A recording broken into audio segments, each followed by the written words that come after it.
ఇంకో మాట గుర్తుందా, కొండ మీద ప్రసంగం మత్తయి 5 యేసుప్రభు ఏమన్నారు? కన్నే కనుక అడ్డం వస్తే పీక అవతల పడేయమన్నాడు, కాలు అడ్డం వస్తే నరికి పాడేయమన్నాడు. ఓరు బాబు, కన్నే పీకేమంటే కాలే నరికేమంటే ఆడు ఎవడో మనుషుల గురించి మాట్లాడుతున్నావు, బుర్ర పని చేస్తున్నా నీకు? పనికి మళ్ళీ సెల్ ఫోన్ అంటుంటే నేలకేసి కొట్టద్దు.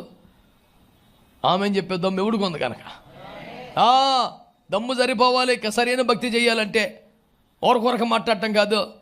ఇది నాకు దేవునికి చిన్న అడ్డం వస్తుందని నీకు అనిపిస్తే అది కన్నైనా పీకేమని చెప్పాడే, కాలైతే నరికేమన్నాడే. ఒక వస్తువుని ఎందుకు పక్కన పెట్టలేకపోతున్నావు? ఒక అలవాటుని ఎందుకు పక్కన పెట్టలేకపోతున్నావు?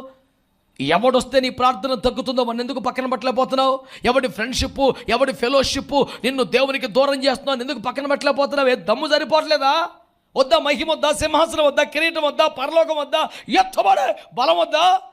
ఫ్రెండ్షిపే కావాలా, సరదాయే కావాలా, టీవీయే కావాలా, పాపిష్టి ఫోనే కావాలా? ఇంగ్లీష్లోకి సామెత ఉంటుంది, you cannot have the bread and dollar two. Bread dollar రెండు కావాలంటే అవ్వదు. ఆ డాలర్ ఇస్తే బ్రెడ్ ఇస్తాడు. అమ్మ నేను ఏమనంటే బ్రెడ్ మర్చిపో.